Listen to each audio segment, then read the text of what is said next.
할렐루야. 예, 주님의 이름으로 예배하는 여러분들을 축복합니다. 세상을 향해서는 언제나 우리는 당당해야 합니다. 하지만 복음을 전함에 있어서는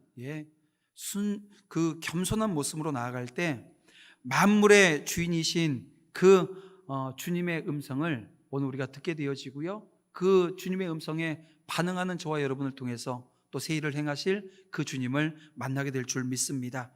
이 시간 아들을 믿는 자에게 영생이 있음을 함께 고백하면서 오늘 우리에게 주신 말씀, 이 요한복음 3장 17절 이하의 말씀을 통해서 예수님이 가르치시는 믿음학 개론 14번째 시간인데요, 빛으로 오나니라고 하는 제목으로 우리 말씀 함께 나누도록 하겠습니다. 여러분, 이 영적인 지식, 오늘 우리에게는 이 영적인 지식이라고 하는 것이 분명히 있어야 됩니다. 근데 이 영적인 지식이라고 하는 것은 세상 지혜로 얻을 수 있는 것이 아니라는 겁니다. 그러니까 뭐 많이 배웠다고 해서, 뭐 좋은 대학을 나왔다고 해서, 뭐 많은 것을 내가 소유했다고 해서 이것을 알아갈 수 있는 방법은 존재하지 않는다는 거예요. 그럼에도 불구하고 이 땅을 살아나가는 많은 사람들이 이 영적인 지식을 자신의 힘으로 알 수 있다고, 자신의 노력으로 알아갈 수 있다고 많은 시도들을 해요. 그리고 나서 이러저런 얘기들을 하고 또 이러저런 말들 속에서 다양한 모습들이 나타나기는 하지만요, 여러분, 단언컨대 하나님으로부터 오는, 하나님이 주시는 온전한 영적인 지식은 그 모든 것들이 아니라는 것입니다. 여러분, 우리가 이 사복음서를 보십시오. 이 사복음서가 어떻게 시작되어지는가 한번 보세요. 여러분, 마가복음은 그리스도의 복음 사역으로 시작합니다. 마태복음은 아브라함으로, 누가복음은 아담으로 거슬러 올라가는 서문이 있지요. 그리고 우리가 지금 요한복음 말씀을 보고 있지만 이 요한복음의 서문을 보게 되어지면 우주의 기원을 언급하는 것으로 시작하고 있습니다. 그래서 이 요한복음 1장 시작하는 그 서문을 보게 되어지면 이런 내용들을 담고 있는데요, 예수님이 태초부터 하나님과 함께 계셨다는 것입니다. 지금 자신들 앞에 있는 그 예수님, 육신의 모습으로 보여지고 있는 그 예수님이 태초에 하나님과 함께 계셨다는 거예요. 이런 예수님은 하나님 그 자신이신 말씀이라고 소개를 하고 있습니다. 만물이 이 말씀을 통해서 창조되었다는 거예요. 천지창조는 삼위 하나님께서 함께 행하신 것이라고 지금 말씀하고 있는 것입니다. 또한 그리스도께서는 세상의 빛으로 어둠을 물리치기 위해서 이 땅에 오셨다고 지금 요한복음은 시작부터 아주 강한 어조로 지금 말씀하고 있는데요, 여러분 어떻습니까? 여러분, 이 말씀이 믿어지십니까? 믿어지세요? 여러분들에게 믿어지게 하는 이 믿음이 어디서부터 생겼습니까? 여러분들이 내가 믿기로 작정했어, 뭐 이래서예요? 2000년 전에 이 땅에 오신 예수님인데요, 그 예수님을 그 눈으로 본 자들조차도 믿지 않고 배척을 했는데, 여러분, 오늘 우리가 믿을 수 있었던 그 근거가 무엇입니까?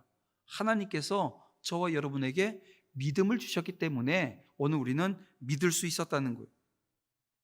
그리고 고백할 수 있었다는 것입니다.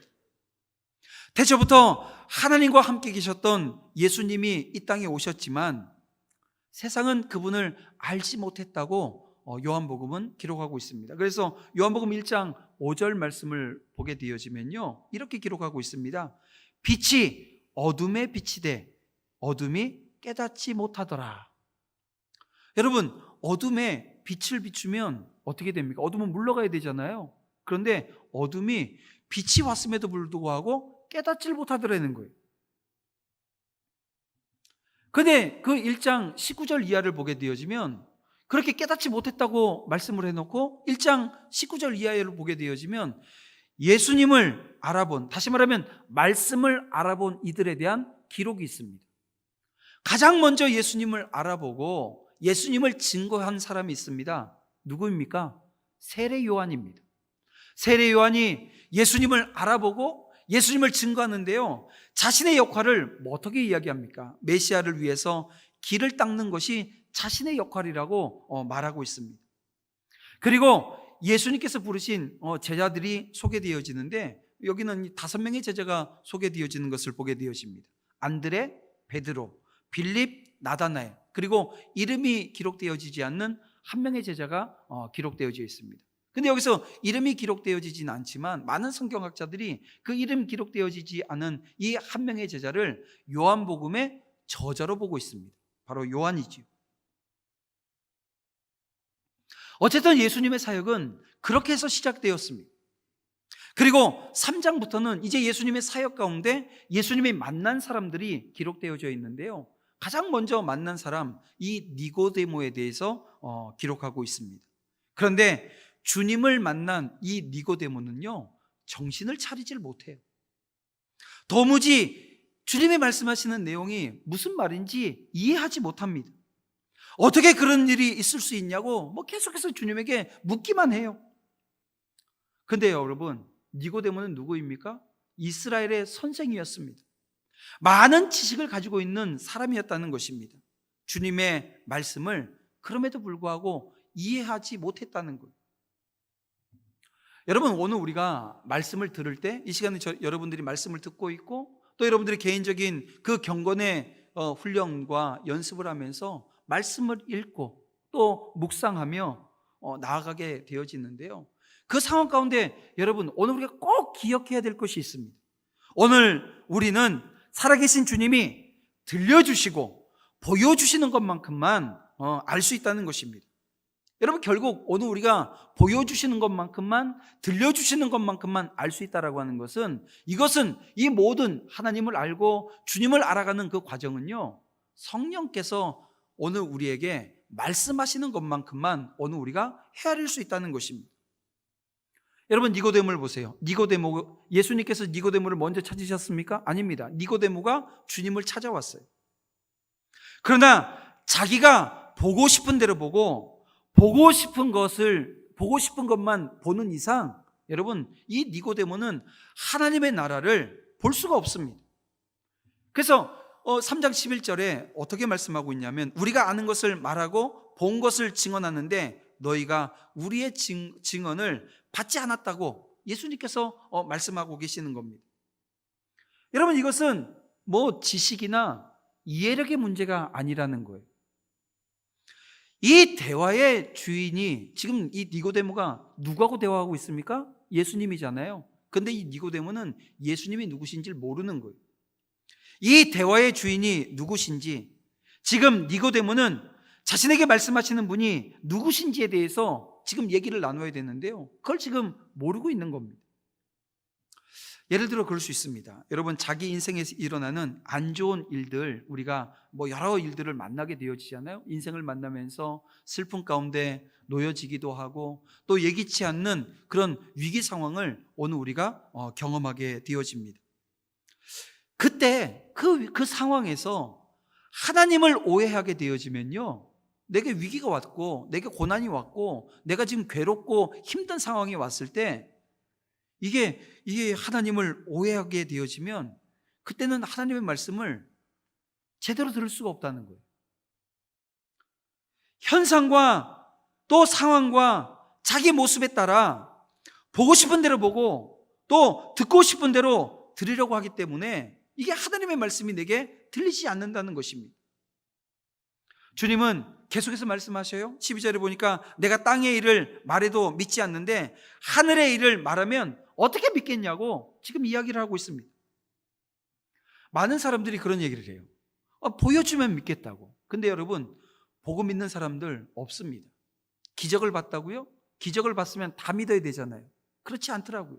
우리가 성경을 보더라도 예수님께서 그 수많은 기적과 표적을 보여줬음에도 불구하고 그들에게 믿음이라고 하는 것이 정말 생겼습니까? 여러분, 제자들 중에도 그렇지 않았잖아요. 오죽했으면 그 예수님과 3년 동안 동고동락했던 그 제자가 어쩌면 가장 신뢰해서 재정을 맡겨놨음에도 불구하고 주님을 온전히 바라보지 못하고 믿지 못해서 자기가 보고 싶은 대로 보고 자기가 느끼고 싶은 대로 느낌으로 말미암아 주님을 배신하고 배반하는 그런 모습이 이 제자 그룹 안에서도 형성되어져 있었고요. 마지막 예수님께서 십자가에 못 박혀 죽으실 때는 어떻게 했어요? 다 도망가 버리고 말았잖아요.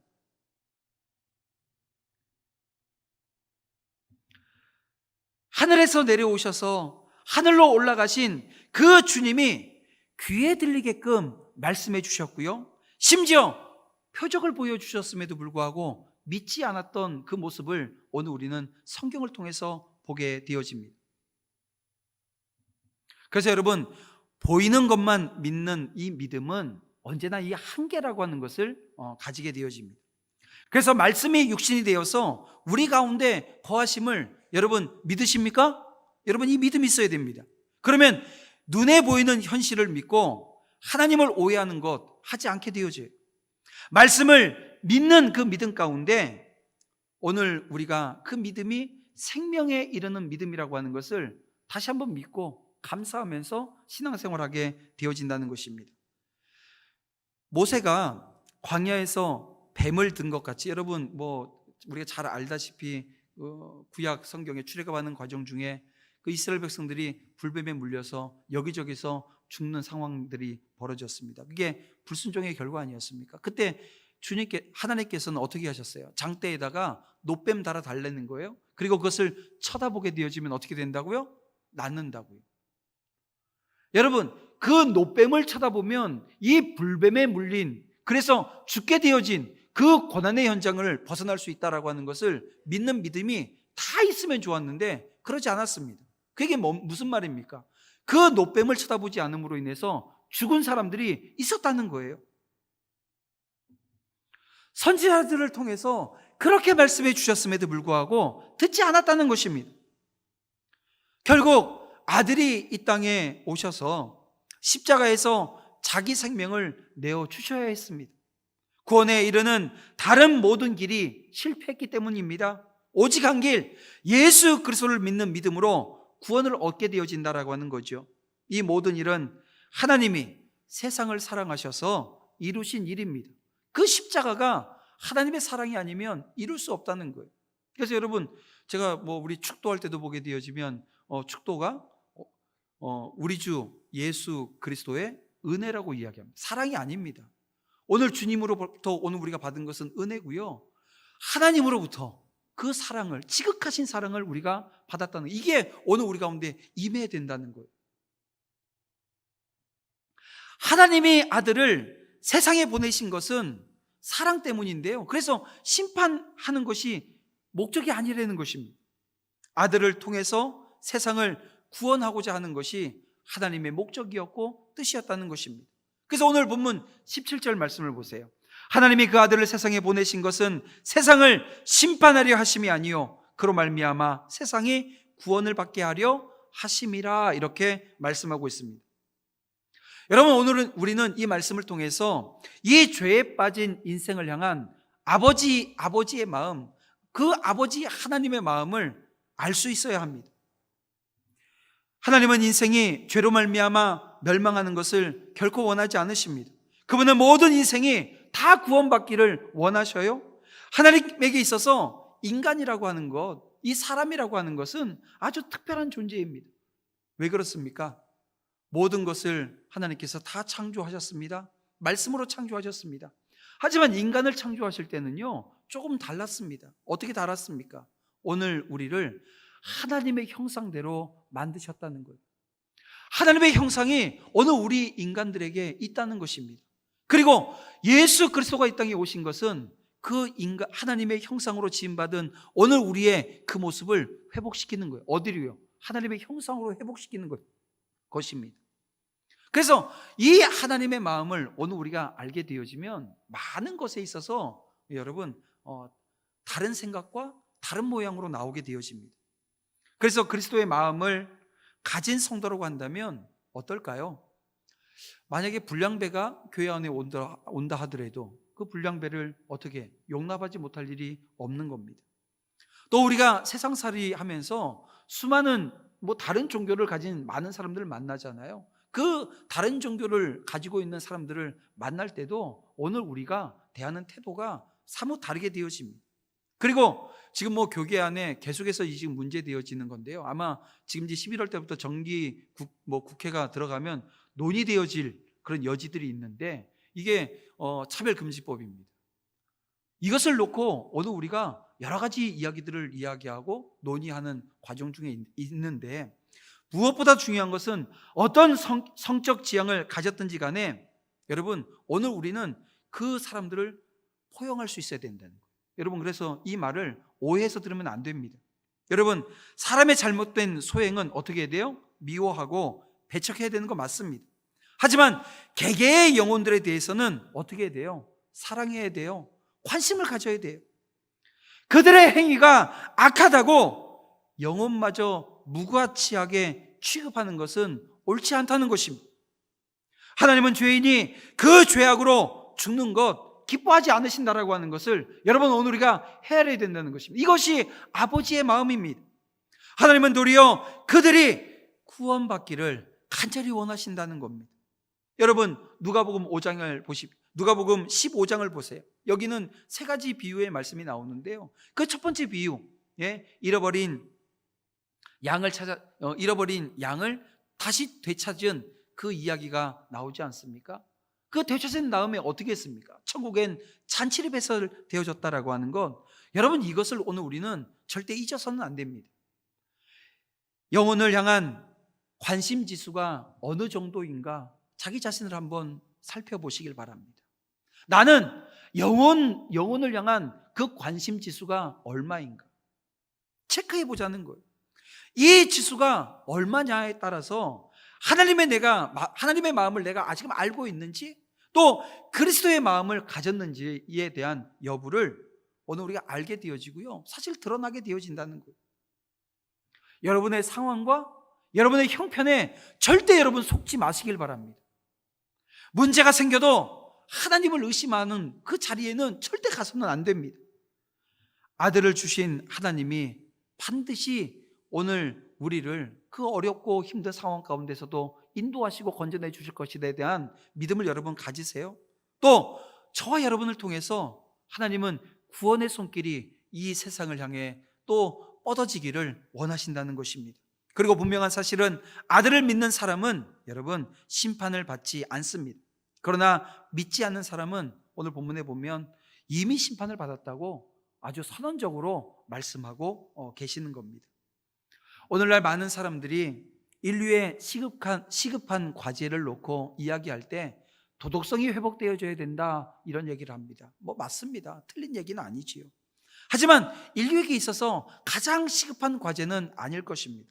또 어떤 이들은 에큐메니컬 운동을 통해서 이 세상이 하나 되어져야 된다. 그래서 종교라든지 인종, 피부 색깔, 남녀노소, 빈부, 귀천, 이것을 초월해서 모든 사람들이 하나 되어져야 된다 이야기를 합니다. 인본주의적인 관점에서 보게 되어지면 일면 타당한 이야기이긴 합니다.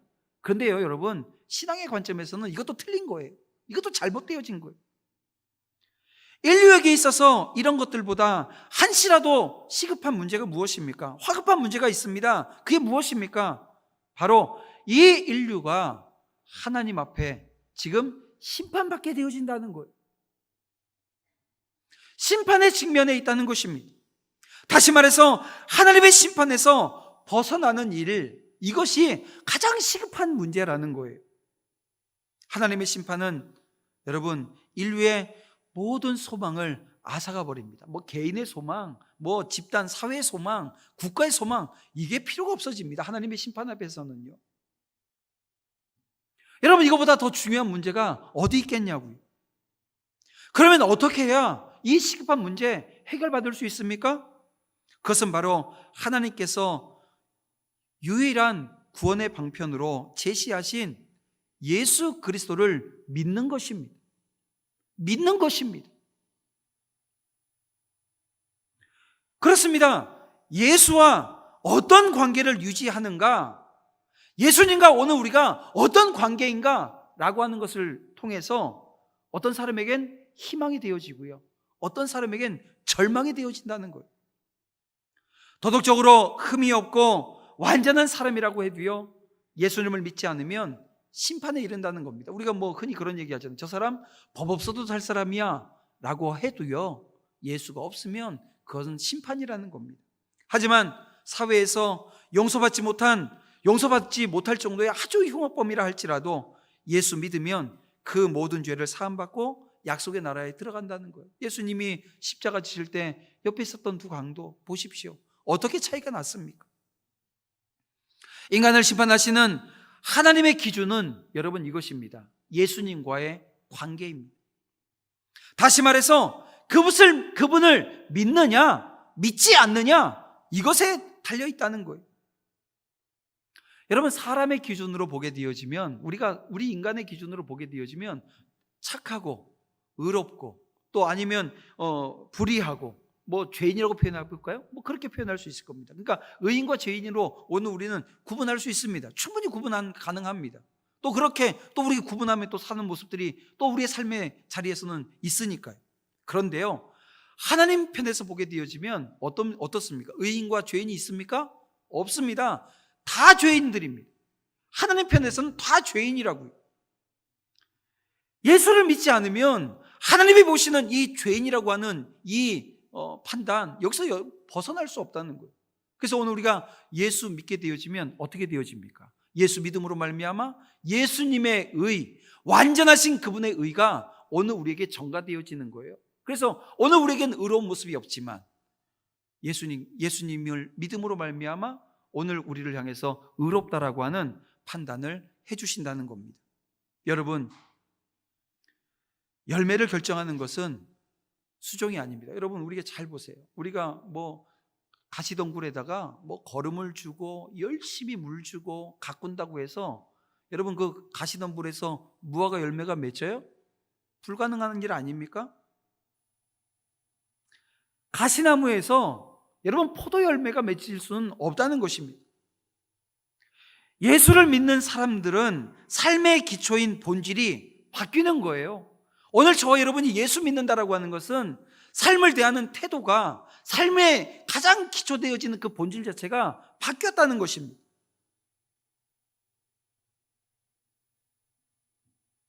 그래서 이제는 오늘 우리가 애써요, 힘써요, 노력해요. 하나님이 기뻐하시는 그 열매를 맺을 수 있습니다. 하지만 믿지 않는 사람들은요, 본질적인 변화가 없어서 그들이 하는 모든 애씀과 수고는 여러분 의의 열매를 맺지 못하고 결국은 심판받게 되어진다라고 하는 것, 그것이 성경이 가르치는 가르침이라는 것입니다. 예수를 믿지 않는 것 그 자체가 심판이라는 거죠. 스스로 하나님이 되어서 자기가 보고 싶은 것만 보고 듣고 싶은 대로 듣는 사람은 여러분 행복한 것처럼 보이지만 결코 행복할 수 없다는 것입니다. 그러나 그것을 포기할 수 없기 때문에 어떻게 합니까? 계속 이 빛보다는 어둠을 더 사랑하고요, 어둠 가운데 거하길 원하는 거예요. 그는 빛으로 절대 오지 않습니다. 자기 행위가 드러나서 인생의 주도권을 빼앗기는 것이 두려운 거예요. 누구에게 뺏기는 겁니까? 주님에게 빼앗기는 거예요. 여러분, 오늘 저와 여러분은 우리 인생의 주도권 우리 주님께 넘겨드렸지요? 오늘 우리가 믿고 십자가 은혜로 말미암아 오늘 우리가 변화되어졌다라고 하는 것은 내 삶의 주인으로 주님을 모셨습니다. 내 삶의 왕으로 주님을 모셨습니다. 그래서 오늘 우리는요, 모든 걸 다 주님께 내어 맡겼어요. 주님께 내어 맡긴 줄 믿습니다. 그렇게 오늘 우리는 신앙생활에 나가는 겁니다. 그런데 보세요. 오늘 19절 20절에 나오는 이 말씀은요, 예수님께로 오기를 거부한 사람들의 실상에 관한 증거입니다. 볼까요? 그 정죄는 이것이니 곧 빛이 세상에 왔으되 사람들이 자기 행위가 악함으로 빛보다 어둠을 더 사랑한 것이니라. 악을 행하는 자마다 빛을 미워하여 빛으로 오지 아니하나니 이는 그 행위가 드러날까 함이라. 이렇게 말씀하고 있습니다. 예수님께서 마태복음 23장에 보게 되어지면 지금 오늘 본문에서 말씀하고 있는 것처럼 이중적인 모습을 가지고 있는 사람들, 다시 말하면 당시의 유대 종교 지도자들입니다. 이 이중적인 모습을 가지고 있는 유대 종교 지도자들을 향해서 이런 평가를 하셔요. 모세 자리에 앉았다는 거예요. 마태복음 23장 2절 말씀인데요, 모세 자리에 앉았다는 거예요. 그 얘기는 뭐냐면요, 겉으로 드러난 모습은 경건해 보인다는 것입니다. 또 23장 27절에 보니까 그 바리새인들을 향해서, 이 종교 지도자들을 향해서 회칠한 무덤 같다고 비하하십니다. 겉으로는 사람들에게 옳게 보이지만 안으로는 불법이 가득한 상태라는 거예요. 그러므로 그들은 빛보다 어둠을 더 사랑할 수밖에 없었습니다. 그것은 어둠 속에 있어야 이 자신들의 이중성이 드러나지 않는 거예요. 근데 빛으로 딱 나오면요, 이 자신들이 가지고 있었던 그 이중성이 드러나 보인다는 것입니다. 여러분, 그러면 예수님 당시에만 이렇게 이중성을 가지고 있는 종교 지도자들 그렇게 있었을까요? 아니라는 거예요. 지금도 마찬가지입니다.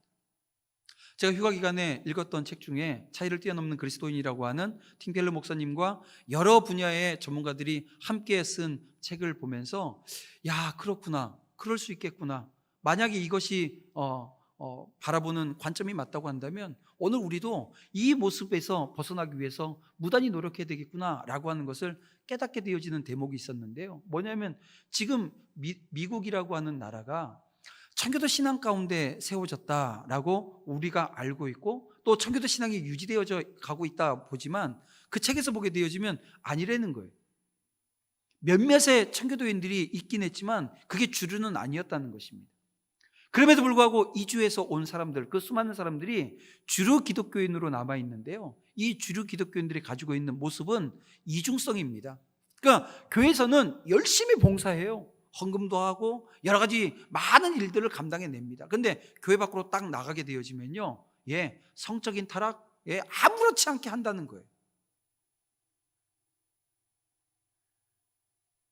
그리고 세상에서 지을 수 있는 모든 죄들을 그냥 아무 서스럼 없이, 그러니까 교회는 교회고 세상은 세상이야, 이 사고가 남아있다는 것입니다.